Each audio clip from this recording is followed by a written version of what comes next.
अगर हमारी अर्थव्यवस्था बढ़ रही है, सीधी सी बात है, यहाँ के जो व्यापारी अच्छा कर रहे हैं, हमारी अर्थव्यवस्था बढ़ रही है। यहाँ वाले भी अडानी अंबानी के पीछे पड़ रहे हैं। अडानी अंबानी दो तोते हैं जिनके अंदर जान है पूरे भारत में। सारा पैसा तो उनके पास है, दूसरा मुल्क सारा भूखा बैठा है चीन। विक्रांत के 300 किलोमीटर के रेडियस में अरब सागर एक व्हीकल नहीं आ सका पाकिस्तान में। उनकी हिम्मत नहीं हो सकी कि वो इंक्रोच कर सके उस 300 किलोमीटर के पूरे रेडियस को।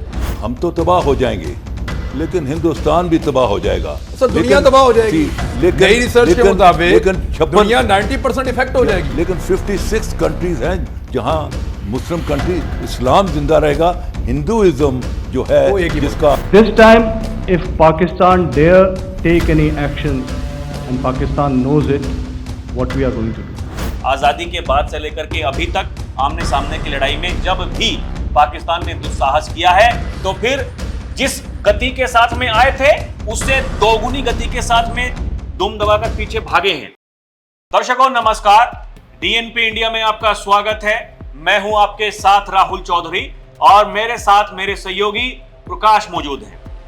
दर्शकों, बीते दिनों आपने देखा होगा जिस तरीके से हमारे रक्षा मंत्री, हमारे सेना प्रमुख, उन्होंने सीधे शब्दों में पाकिस्तान को जो चेतावनी दी है, उसके बाद से पाकिस्तान में एक गजब ही बौखलाहट दिखाई दे रही है। वहां के नेता, वहां के तथा कथित बुद्धिजीवी अब वो वही एटम वाली बात कर रहे हैं। वो कह रहे हैं कि अगर हमारे ऊपर कुछ ऐसा हुआ तो जो हमारे एटम बम हैं वो फूलों के गुलदस्ते नहीं हैं।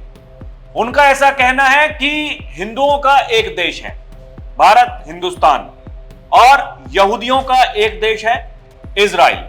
लेकिन इस्लाम को मानने वाले 57 देशों में रहते हैं, और अगर हमारे ऊपर आक्रमण होता है तो फिर हिंदुस्तान भाई उसको खामियाजा भुगतना पड़ेगा, इजराइल को भुगतना पड़ेगा, क्योंकि उनके साथ तो 56 देश जो इस्लाम को मानते हैं वो रहते हैं।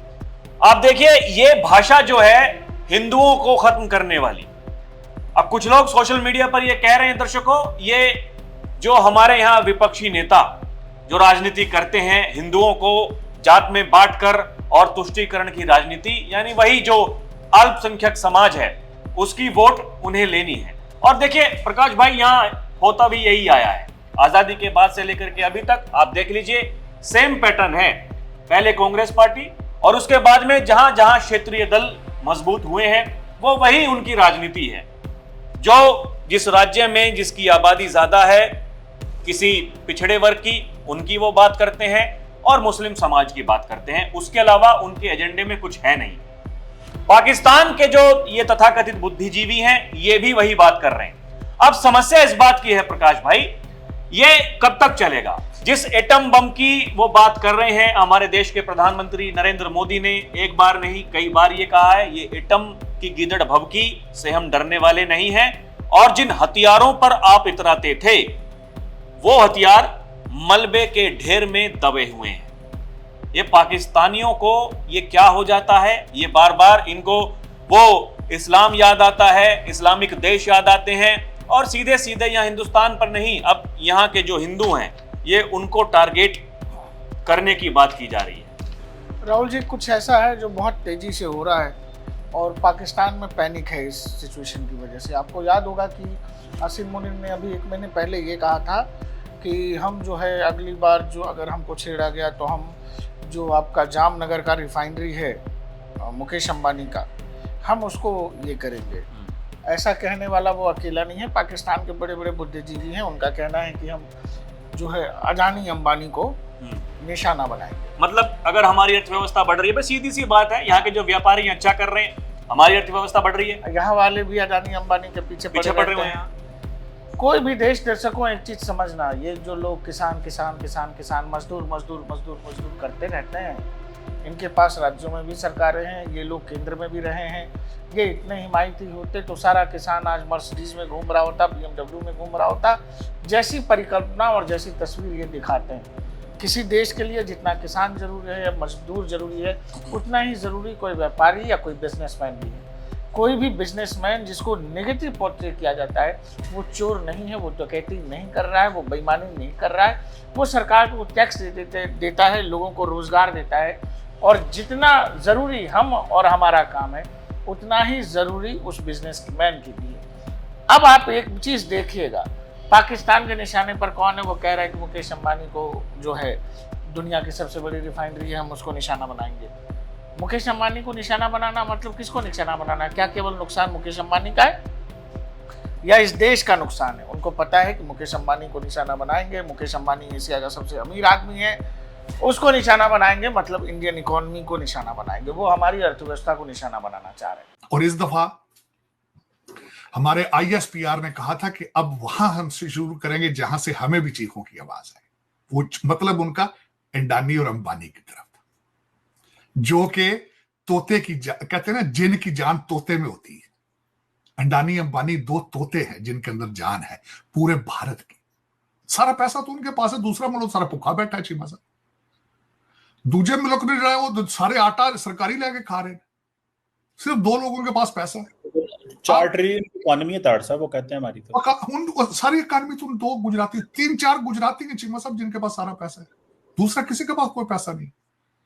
आप सर्वे करके देख लेंगे, हर कॉन्ट्रैक्ट जो होता है वो सारा अडानी अंबानी को जाता है। देख लें आप, जिनकी जान कहते हैं तोते में होती है, दो तोते हैं चीमा साहब जिनके पास है। अब हमारे 24 सब ISPR ने कहा था हम तोते के पास जाएंगे, हम तोते को उड़ाएंगे।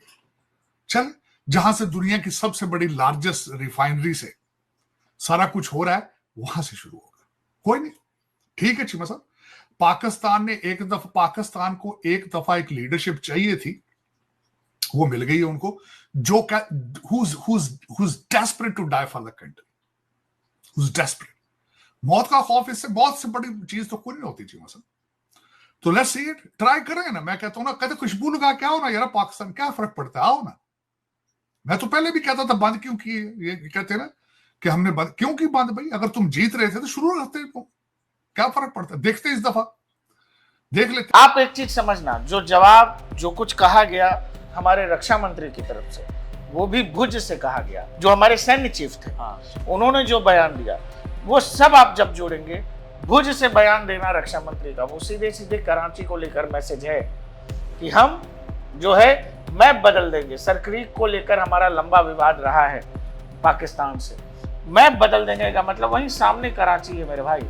और एक और चीज समझना दर्शकों, सैन्य चीफ ने कहा है, हमारे एयर चीफ ने कहा है, और देश के रक्षा मंत्री ने कहा है। जिसने अभी तक कुछ नहीं कहा है वो है भारतीय नेवी। और भारतीय नेवी ने ऑपरेशन सिंदूर के दौरान जो कुछ कहा था, मुझे लगता है एक बार सुनना चाहिए। I will make few sentences and leave it for your imagination.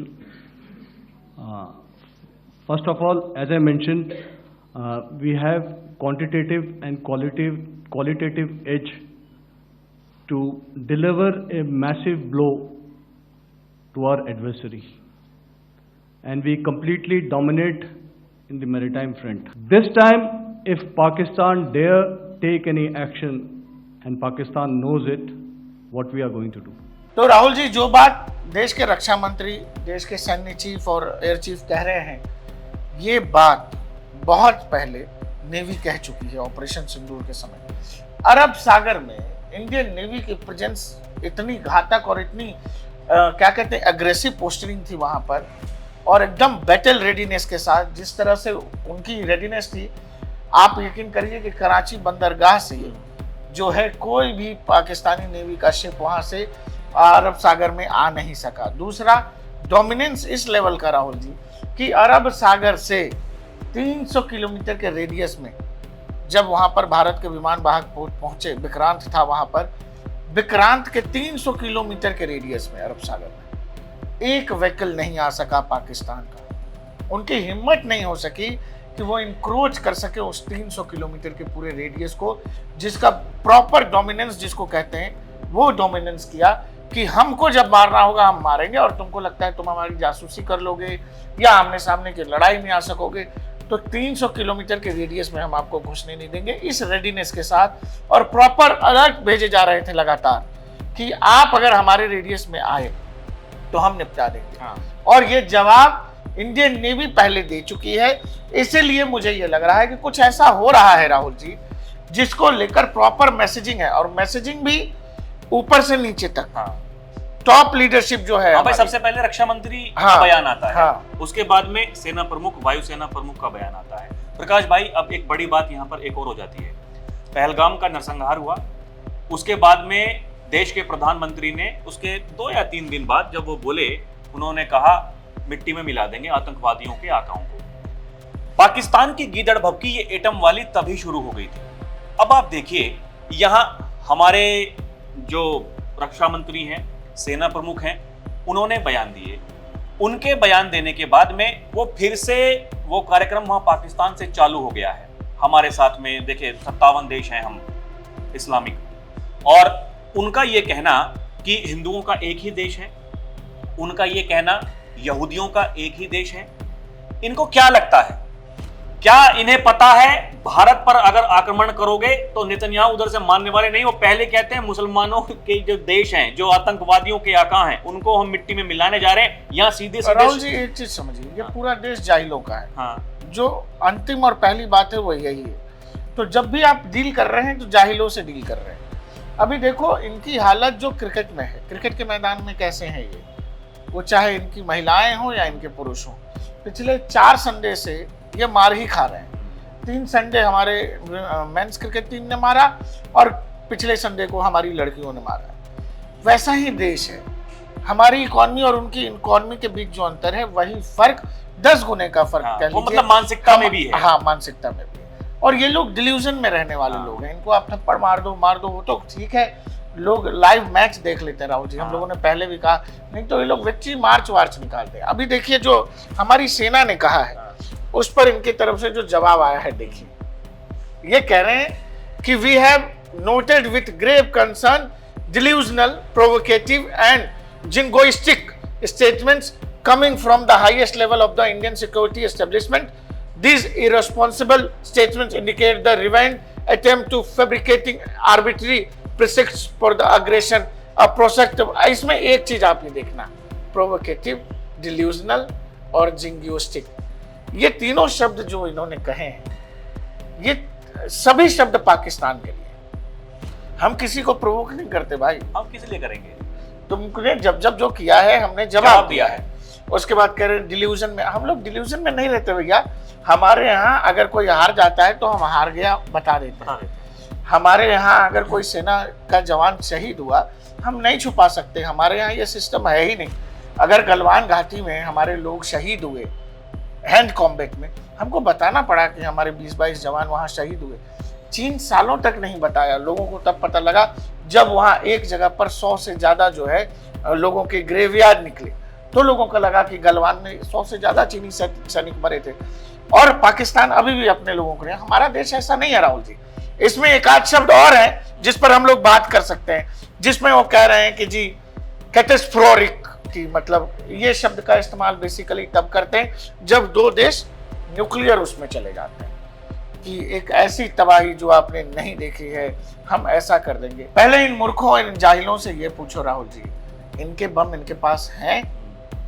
और इनको क्या लगता है कि ये बम वैसा है पटाखों की तरह कि हम लोग दिवाली में जैसे रॉकेट खरीद के लाते हैं, सुतली में आग लगाए रॉकेट उड़ गया? न्यूक्लियर बम क्या ऐसे ही फायर होते हैं जैसा इनको लग रहा है? इन जाहिलों को ये पता ही नहीं है कि इनके न्यूक्लियस इनके हैं भी कि नहीं। न्यूक्लियर रेडिएशन की जब खबरें आई वहां पर, वो भूकंप पाकिस्तान में लगातार आया, खबरें बनी। अब देखिए कुछ बातें ऐसी होती हैं प्रकाश भाई, मीडिया के सामने आप सारी बातें नहीं बता सकते। नूर खान एयरबेस के पास जो 8-10 किलोमीटर का रेडियस है, वहां हर 2 दिन 4 दिन पे भूकंप क्यों आ रहा था भाई? ऐसा क्या हो रहा था, क्यों हो रहा था लगातार? और ये तब हो रहा था 10 मई के बाद, 10 तारीख का जो ऑपरेशन हुआ उसके बाद से हो रहा था। आपको डिल्यूजन में रहना है रहिए, लेकिन एक बात आपको समझना पड़ेगा, बहुत पहले अटल बिहारी वाजपेयी बोल के चले गए। उन्होंने कहा राहुल जी की पाकिस्तान फर्ज करिए कि हम पर न्यूक्लियर अटैक कर देता है। पाकिस्तान जब वो कर लेगा राहुल जी, तो हमारा नुकसान तो है, लेकिन फिर इसके बाद पाकिस्तान ये सोच ले कि दुनिया में पाकिस्तान जैसी कोई चीज होगी नहीं, क्योंकि जवाब फिर इधर से उसी तरह का होगा। नहीं, मुझे तो ऐसा लग रहा है प्रकाश भाई, जिस तरीके से ये जो लोग बात कर रहे हैं, जिस भाषा का इस्तेमाल ये कर रहे हैं, ये हिंदुस्तान को नहीं, ये यहाँ हिंदुओं को खत्म करने की बात कर रहे हैं। कि हमारा जो न्यूक्लियर है वो कोई फूलों का गुलदस्ता नहीं है जो हमने कानस पर सजा के रखा हुआ है। ये और ये एस्प्रो भी नहीं है which has to be taken thrice a day. It's a steroid, it's a life saving drug. When our belligerent neighbor will get hold of us from our jugular vein, to release that hand, we will have the nuclear option.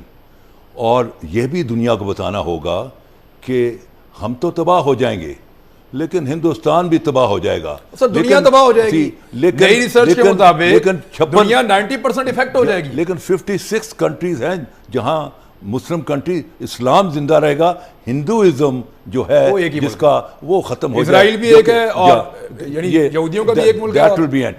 So we should make it very clear. तो ये एक तरीके से उकसावा जो operation सिंदूर से पहले हमने देखा। देखिए भाई साहब, हम तोप हैं, हमारे पास में ये है, लेकिन क्या हो गया, वो तोप तुम्हारी धरी की धरी रह गई। राहुल जी, ये लोग जाहिल लोग हैं, इनको यही आता है। हाँ। हिंदू मुस्लिम ये यहूदी वो, इनको ये लगता है कि एक तो ये सब के सब अगर अपने बाप का दादा का नाम खोजें तो कोई चौधरी निकलेगा, कोई सिंह निकलेगा, कोई झा निकलेगा, सबके बाप दादा। अब ये वो लोग हैं जिनको ये लगता है कि अरब से बड़े वाले ये शेख हैं। हाँ। और ये जब सऊदी अरब और बाकी देशों में जाते हैं तो इनको शेख जूते मारते हैं। हाँ। इनसे वहां पर शौचालय साफ कराया जाता है। ये कह रहे 57 देश हैं हम। हाँ। इनके साथ कौन आएगा कल को? ये पूछ लीजिए इनसे। हाँ। ये पूछ लीजिए। अभी जब ईरान और इजराइल के साथ में वहां ठोक रहा था, इजराइल और अमेरिका मिलकर के ईरान को, ये जाकर के वहां सौदा करके आ गया। ये मुनीर वहां का जो राहुल जी, अभी सऊदी अरब और पाकिस्तान में डिफेंस डील हुआ है। हाँ। इन भिखारियों को ये लग रहा है कि कल को जब भारत इनको मारेगा तो सऊदी अरब अपनी सेना भेजेगा। आप इस बात का लॉजिक बताना। भारत सऊदी अरब संबंध बड़े अच्छे हैं। सऊदी अरब ने इनसे डील केवल और केवल इसलिए की है, उसे लगता है कि ईरान कल को कोई अगर ऑप्शन हो तो इनको जो है हड्डी फेंक के इनके लोग मंगाए जा सकते हैं और ये हड्डियों पे कहीं भी चले जाएंगे। हड्डियों और पैसा फेंको और पाकिस्तानी आवाम और सेना सब एक साथ नाचने लगते हैं।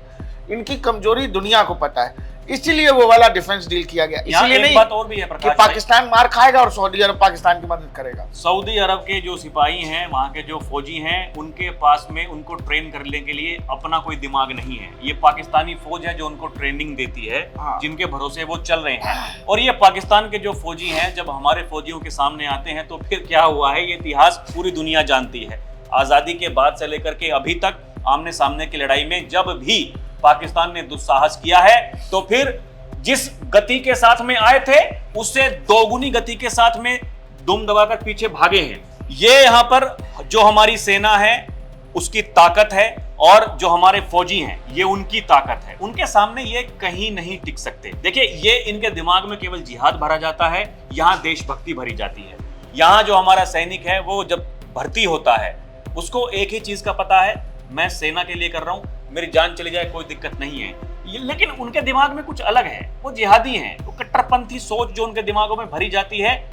क्या कर लोगे आप? कोई आर्मी, आप ये देखो ना कि कोई आर्मी अगर बांग्लादेश में कभी जब ये लोग थे तो वहाँ बंगाली औरतों के साथ ये क्या कर रहे थे। हाँ। इनका पूरा थॉट प्रोसेस ही इतना गंदा है राहुल जी कि जिस कोई आर्मी का थॉट प्रोसेस ऐसा नहीं हो सकता। आप इसलिए आपने देखा नहीं ऑपरेशन सिंदूर के दौरान क्या लोग वहां टेलीविजन पे क्या कह रहे थे कि हम जब चले जाएंगे तो बॉलीवुड की जो हीरोइनें हैं उनके साथ हम ऐसा करेंगे वैसा करेंगे। तो इस सब तरह की बकवास, और इसीलिए इस देश की ऐसी हालत है। जो लोग अपने घरों में अपनी माँ बहनों की इज्जत नहीं कर रहे हैं, आप अरे युद्ध भी युद्ध के तरीके से होता है। आप युद्ध में भी पहले गंदगी ही तलाश रहे हो कि ये कर लेंगे तो हम ऐसा कर लेंगे, हम दिल्ली चले जाएंगे, हम मुंबई चले जाएंगे, हिंदुओं की औरतों के साथ बहनों के साथ ऐसा करेंगे। तो यही कारण है कि पाकिस्तान आज इस हालात में है कि वहाँ के नेता कह रहे हैं कि हम जहाँ जाते हैं लोगों को लगता है कि हम कटोरी लेके आए। तो तुम भिखारी इसीलिए हो क्योंकि तुम्हारी सोच ही करप्ट है। तुम्हारी सोच तुमको भिखारी ही बना सकती है, तुमको आगे नहीं ले जा सकती। और ये जो हिंदुओं को मिटाने की बात कर रहे हैं, वहाँ के तो मुसलमानों को मिटाने के चक्कर में आप देखिए ना। हाँ। कहीं भी जाकर के देखिए, आप बलूचिस्तान में देखिए, खैबर पख्तूनख्वा में देखिए, आप सिंध में देखिए, क्या हो रहा है आपके साथ में। कौन है वो लोग जो आप ही के खिलाफ में खड़े हुए हैं? इन्हें ये बात समझ में नहीं आती है क्या? राहुल जी, ये पूरा देश ही खोखले बुनियाद पर बना। आप ये समझो कि जिस जिना ने पाकिस्तान को बनाया, उस जिना की लाश उठाने वाला कोई नहीं था। जब मर गया, उसकी लाश से बदबू आ रही थी, एम्बुलेंस नहीं भेजा गया। उसकी बहन ने बताया है, जिना की बहन ने। क्यों? हम वो कहते हैं कि हमारे आवाम का वो है, बाप है हमारा पाकिस्तान का। सब जगह आपको जिना की तस्वीर भी लगेगी। लेकिन ये वो कौम है जिसने जिना को आखिरी समय में इज्जत नहीं दी। क्यों? क्योंकि वो शिया था। जो जिना शिया था और जिसकी बदौलत पाकिस्तान बना, जिसको ये कायदे आजम कहते हैं, उस जिना की मैयत में कोई जाने को तैयार नहीं था। और वहाँ की जो सरकार में जो लोग रहते हैं, वो प्रधानमंत्री हो, उसका राजनीतिक इतिहास कोई भी हो, सरकार बदलती है तो पुराने वाले कहाँ जाते हैं? ये पूरी जो जमात है पाकिस्तान की, वो चाहे किसी भी हिस्से में रह रही हो, ये लोग मेंटली ना लोगों को कौन ऊंचा कौन नीचे, कौन ऊपर का कौन नीचे का ऐसे देखते हैं। हम पंजाब के हैं तो हम बड़े हैं, कोई श्रीनगर का है, कश्मीर का है तो हमसे छोटा मुसलमान है, बलूचिस्तान है तो मजदूर है, KPK वाले तो खत्म है, हमारी ब्रीड हमारी नस्ल सबसे अच्छी है, हम पठान है, हम फलाना। तो इस तरह की चीजें जो हैं उस देश में, तो फिर आपको लगता है हमारे यहाँ, ये तो हमारे यहाँ ही हैं जो सबको ये लगता है कि भाई यहाँ कुछ नहीं है, मसीहा बनाया हुआ है, कहते हैं अल्पसंख्यक समाज। आप उस देश को देख लो, वो वहां बैठ के हिंदुओं को मारने की बात कर रहे हैं। उनके यहाँ जो थे ऑलरेडी उनको खत्म कर चुके हैं वो। अब उनकी ख्वाहिश है कि कल को हिंदुस्तान में भी। तो यही कारण है कि ये लोग जूतों के भूत हैं। पाकिस्तान आपको कहीं भी मिले, सांप और पाकिस्तान जहां मिले वहां जूतों से हिसाब लीजिए, इसलिए मैं कहता हूं। और यही कारण है कि जो मौजूदा स्टांस आपको गवर्नमेंट का दिख रहा है, अरे लोग कहते हैं कि जी गाजा में महिलाएं मर रही हैं, गाजा में बच्चे मर रहे हैं। 7 अक्टूबर को जो कुछ हुआ, इजरायली औरतों को, लड़कियों को मना रहे थे, ला करके गाजा में नंगा परेड कराया गया है, और वहीं की औरतें ताली बजा रही हैं, बच्चे ताली बजा रहे हैं, खुश हुआ जा रहा है, तराने गूंज रहे हैं, गाना गाया जा रहा है। लंदन से लेकर बाकी जगहों पर लोग जो है रैली निकाल रहे हैं, औरतें ताली बजा रही हैं, नाच रही हैं उन औरतों को के साथ जो कुछ हो रहा है। फिर आप ये कह रहे हो कि बच्चों के साथ ऐसा हो रहा है और महिलाओं के साथ? आपने ये चुना है, आपकी ये चॉइस है। हाँ, वो जिंदगी आपने चुन ली है, आपको वो आपको अच्छी लगती है। आपको अगर किसी के साथ कुछ हो रहा है और नग्नता आपको रोड पर, ये पूरा पाकिस्तान नाच रहा था भाई। 7 अक्टूबर को पूरा पाकिस्तान नाच रहा था। और अब जब जूते मार रहा है पिछले 1.5-2 साल से इजराइल, महिलाएं मर गई, बच्चे, अरे इन बच्चों से करवा क्या रहे हो तुम? 25 के 25 लाख आप आतंकवादी एक जगह बिठा के रखे, किसी देश को थ्रेट है, कोई भी देश क्या करेगा भाई? कोई भी देश क्या करेगा? वो बच्चे जो हैं, वो बच्चे इजराइल के बारे में क्या सोचते हैं, क्या समझते हैं? हमास के लोग बच्चों के हाथ में बंदूक और 47 लेकर के घूमते हैं। और यही कारण है कि इजराइल पूरे मिडिल ईस्ट में ऐसे ही रिएक्ट करता है, क्योंकि उसको करना पड़ेगा राहुल जी, नहीं तो देखो पाकिस्तान क्या कह रहा है। और यही कारण है कि आपको भी पाकिस्तान से ऐसे ही रिएक्ट करने पड़ेगा जो गाजा में हो रहा है। हो ना हो किसी दिन आपको करना ही पड़ेगा, क्योंकि इनका हिसाब ऐसे ही हो सकता है। नहीं तो ये आखिरी आदमी तक, आखिरी जाहिल तक वो यही बोलेगा जो ये बोल रहे हैं लोग टेलीविजन पे। तो दर्शकों, जो कुछ कहा जा रहा है भारत की तरफ से, देखिए ऑपरेशन सिंदूर जब चल रहा था, सीज फायर किया गया, ये कहा गया ये हमने केवल कुछ दिनों के लिए रोका है, क्योंकि गिड़गिड़ा रहा था घुटनों पर आकर के, ये कह रहा था छोड़ दीजिए, कुछ नहीं बचा था पाकिस्तान के पास। देखिए हमें भी बुरा लगा उस समय, जो इस भारत से, इस देश की धरती से मोहब्बत करने वाले लोग हैं, उन्हें बुरा लगा, उन्हें ऐसा लग रहा था क्यों छोड़ दिया। लेकिन बहुत सारी बातें होती हैं दर्शकों, क्योंकि जब युद्ध लंबे छिड़ते हैं तो फिर उस देश की अर्थव्यवस्था का क्या होता है, और भारत की तैयारी कुछ अलग है। लेकिन पाकिस्तान का इलाज साथ में चलता रहेगा समय समय पर। वही जूते मारने वाली बात, क्योंकि उन्हें जूते खाना पसंद है और वो लोग बोलते रहेंगे, वो बकवास करते रहेंगे, जूते खाते रहेंगे, ये उन्होंने सीखा है, यही उनकी आदत है। और भविष्य में भी आप देखिएगा इस तरह के बयान वहां से आते रहेंगे। लेकिन जो भारत की सरकार, भारत की सेना कह रही है, वो एकदम साफ और स्पष्ट शब्दों में ये बड़ा संदेश पाकिस्तान के लिए है, नहीं बचोगे। आज नहीं तो कल तुम्हारा खात्मा तय है, तुम्हारी बुद्धि पर तय करता है तुम्हें कितने दिन जीना है। दर्शकों, आपको क्या लगता है हमें कमेंट करके जरूर बताइएगा। अभी के लिए इतना ही। आप देखते रहें DNP इंडिया, हर खबर भरोसे के साथ। नमस्कार, जय हिंद। देखते रहिए GNP इंडिया, हर खबर भरोसे के साथ।